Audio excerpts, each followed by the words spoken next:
A field of snow, wide and silent, somewhere in Europe.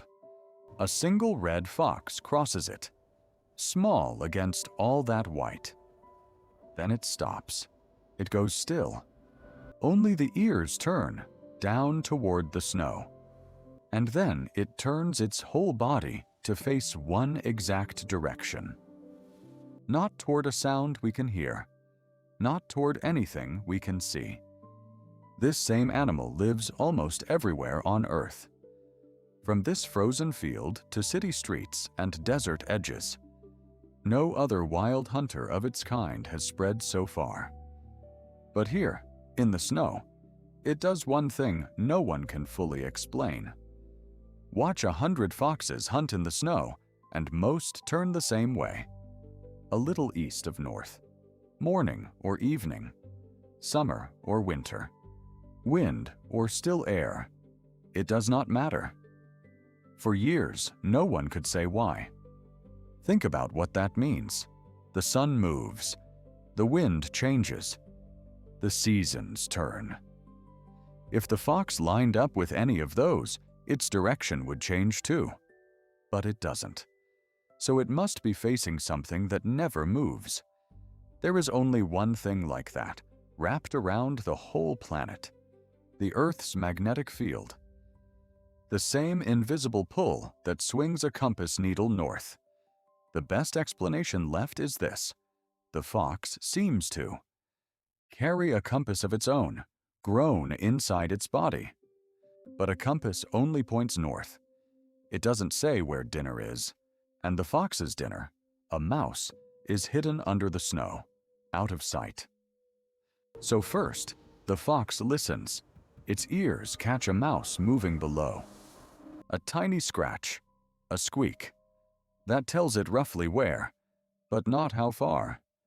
Here is the idea scientists offered, and it is a lovely one. Up in the north, the magnetic field doesn't lie flat. It dips into the ground at a slant. If the fox can feel that slant as a fixed angle, it creeps forward, listening. It moves until the mouse's sound lines up with that angle. At that one spot, the mouse is always the same distance away. A jump the fox has made 1,000 times. Does it work? When the fox jumps to the northeast, lined up with the field, it catches its prey about 7 times in 10. Turned sideways, off the line, fewer than 2 in 10. Same fox, same snow. The only difference is which way it faces. And now, the honest part. We can watch the fox turn. We can count the jumps. But no one has found the compass itself. No organ, no proof of how it feels the field. The animal seems to read a map. We simply haven't learned to see it yet. But this is only one fox in one field. The same animal, the very same kind, lives across the whole top of the world. And in each land, it lives a different life. Let us follow it. North of Japan, on the island of Hokkaido, the snow meets the sea. Ice drifts along the shore, and cranes step through the shallows. Here, the same fox wears a thicker, brighter coat against the cold. It hunts voles and hares, and in autumn it takes fruit and nuts, whatever the season offers. People here have told stories about this fox for centuries. The animal is the same as the one in the European snow. Only the world around it has changed. Now travel west to London after dark. 10,000 foxes move through this city, through gardens, along quiet streets, under parked cars. The same fox that reads the snow now reads the town. Its meals have changed. In the countryside, almost none of a fox's food comes from people. In the city, about a third does. Scraps and fruit, whatever the streets leave behind. It has turned into a neighbor we rarely see, awake while the city sleeps. And slowly, the city is changing the fox itself. City foxes tend to have shorter, wider snouts and smaller brain cases than country foxes. It is the same kind of change we see in animals that grow close to people. The wild fox seems to be drifting on its own, a little toward the tame. Travel further to Australia. Red desert under a wide, dry sky. But the fox does not belong here. People brought it in the 1800s to hunt for sport. And a land that had never known this hunter was not ready for it. The same cleverness that lets the fox live anywhere became a problem where it was never meant to be. Small native animals, ones found nowhere else on Earth, vanished as the fox spread. Where the fox is kept back, those animals return. The fox is not cruel. It is simply a stranger, doing what foxes do, in the wrong place.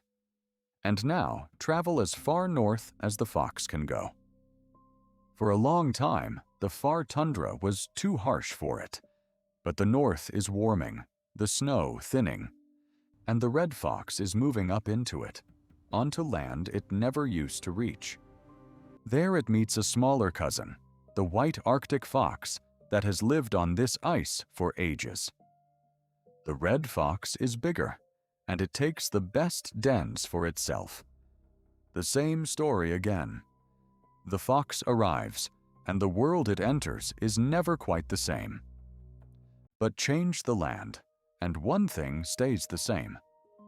Every spring, in a den dug into the earth, a small litter is born.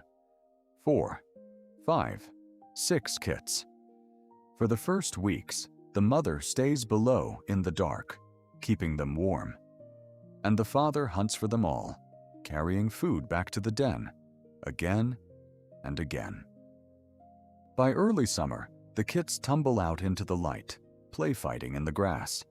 Then the parents begin to teach, bringing home live prey, so the young can learn the hunt for themselves.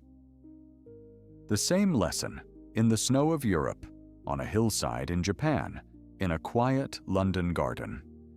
Every fox in this story began exactly there, small and cared for. 5 lands, 1 animal, the snow of Europe, the ice of Japan, a London garden, an Australian desert, the edge of the Arctic, and under all of them, the same quiet magnetic field. We first found in a fox turning in the snow. Wherever this fox has gone, our world has met it. Our cities, our ships, our warming air. We have carried it, crowded it, and changed the map. Beneath its feet, almost without noticing. Right now, on 5 different lands, the same fox is waking. In a city, on the ice, in the snow. Turning, listening, reading a map we cannot see. 1 fox, 1 Earth, many lives. Nature speaks. We translate.